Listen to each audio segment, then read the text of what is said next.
Good morning, নমস্কার।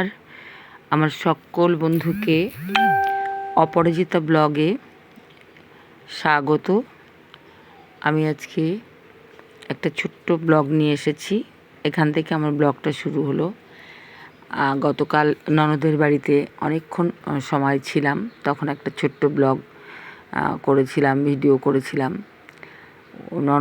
আমার নন্দাই কালকের তিথিতে ইহলোক ছেড়ে চলে গেছেন, তাই ওনার সেই দিনে বৈষ্ণব এবং ভগবানের ভোগরাগ হয়েছে, ওখানে আমি উপস্থিত ছিলাম।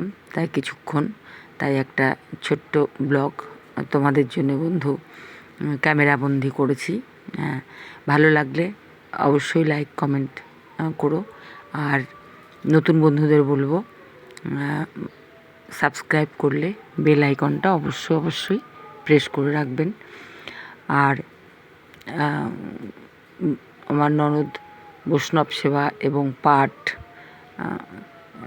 অল্প কীর্তনের মধ্যে দিয়ে কালকে অনুষ্ঠানটা সেরেছেন, এবং বেশ নিমন্ত্রিত লোকজনও অনেক ছিল।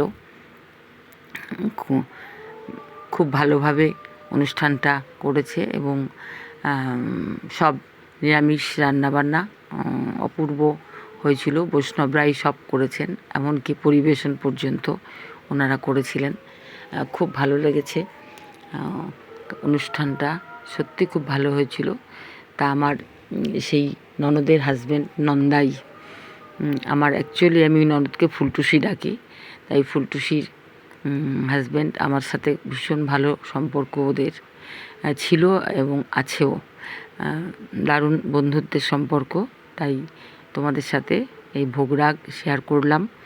ভগবানের ভোগ দর্শন করলে নাকি ভোগ কাটে, তাই সকল বন্ধুকে ভোগ দেখার অনুরোধ করব, যাতে ভগবানের ভোগ দেখে তাদের জীবনের ভোগ যেন কেটে যায়। রান্নাবান্না এবং ভোগ প্রসাদ দানের মধ্যে দিয়ে অনুষ্ঠানটা সমাধান হয়েছে।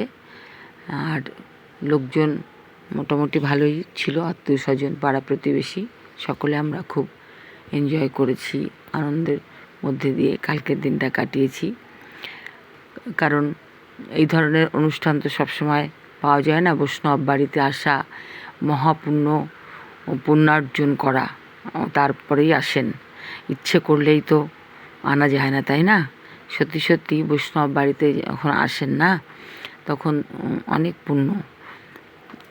এই যে তিনি আমার নন্দাই, তানার ফটোটা এটা, এই যে ইনি স্বর্গলোক গমন করেছেন। খুব খুব ভালো মানুষ ছিলেন একজন।